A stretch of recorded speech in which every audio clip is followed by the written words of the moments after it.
और इसे कहा जाता है घुगनी चूड़ा। घुगनी बनाने के लिए काला चना को रात भर सोक कर लेना चाहिए और सोक करने से जो काले चने की स्किन है वो सॉफ्ट पड़ जाती है। तो घुगनी बनाने के लिए सबसे पहले हम बनाएंगे एक पेस्ट। 2 लाल मिर्ची से हम तोड़ के डालेंगे, मिलाते हैं 1 चम्मच जीरा साबुत, आधा चम्मच से थोड़ा सा कम काली मिर्च, डालते हैं 15 गार्लिक और एक छोटा सा अदरक का टुकड़ा, इसे काट के डालेंगे। एक मीडियम साइज का प्याज, उसको भी काट के डालते हैं, 80 ग्राम के आसपास होगा, और मिलाते हैं थोड़ा सा पानी और बनाते हैं इसका एक फाइन पेस्ट बन के तैयार है। इसे रखते हैं, बाद में इस्तेमाल करेंगे। घुगनी को बनाया जाता है लोहे की कढ़ाई में, और लोहे की कढ़ाई में हम डाल रहे हैं सरसों का तेल, और तेल लेंगे 80 ml के आसपास। डालते हैं 2 तेजपत्ता हाथ से तोड़ के, और 2 ही लाल मिर्च, उसे भी हम हाथ से तोड़ के डालें। 1 चम्मच जीरा, मिलाते हैं हींग। काला चना है, काला चना पेट में हैवी करता है, हींग डाइजेशन में हेल्प करता है। कटा हुआ प्याज, और कटा हुआ प्याज हम मिला रहे हैं 250 ग्राम, और इसे अच्छे तरीके से चला के हमें भूनना है। और प्याज को तब तक भूनना है जब तक प्याज सॉफ्ट ना हो जाए। और इसके बाद अब यहाँ पे हम मिला देंगे घुगनी, और घुगनी का पानी निकाल के हमें, काला चना के पानी को आप निकाल दीजिए, और उसके बाद भूनते हुए प्याज में मिला देंगे, अच्छी तरह से चलाएंगे। और यहाँ पे हम मिला देंगे नमक। और घुगनी को इसी तरीके से सूखा भूना जाता है चने के साथ, घुगनी के पानी का इस्तेमाल नहीं करते। और घुगनी को तब तक हम भूनेंगे जब तक अच्छे तरीके से चना हमारा सॉफ्ट ना हो जाए। यहाँ पे अब हम मिलाएंगे पेस्ट जिसको हमने बनाया था, और पेस्ट मिला के अच्छे तरीके से भूनते हैं।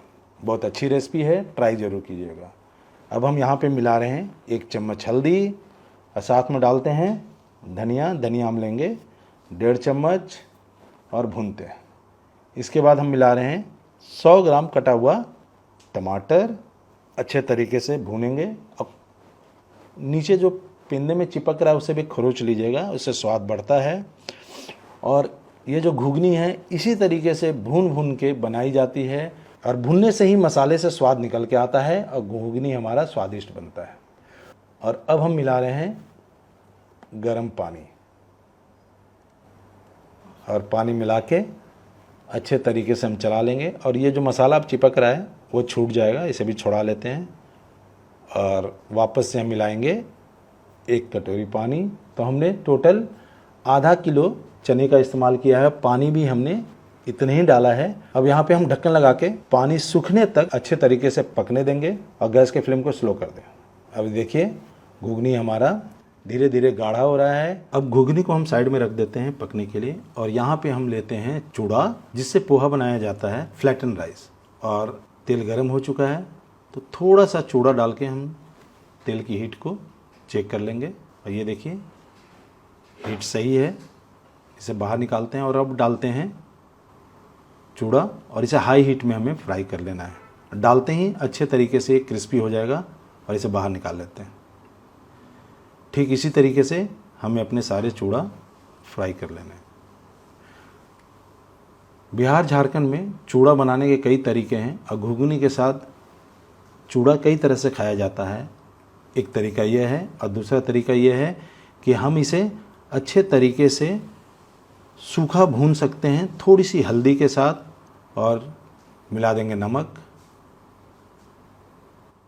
इधर घुगनी देख लेते हैं, और घुगनी में अब हमें मिलाना है कटा हुआ धनिया। और घुगनी हमारा बनके तैयार है। चलिए प्लेटिंग करते हैं। प्लेटिंग करने के लिए हम लेंगे एक सर्विंग प्लेट, इसमें डालते हैं चूड़ा, और जस्ट चूड़ा के ऊपर हम डाल देंगे पका हुआ घुगनी, और इसके ऊपर हम डालते हैं तली हुई मिर्च, और साथ में नींबू। एक शेफ होने के नाते हम कई सारी चीज़ें बनाते हैं और दिखाते हैं और आपको परोसते हैं।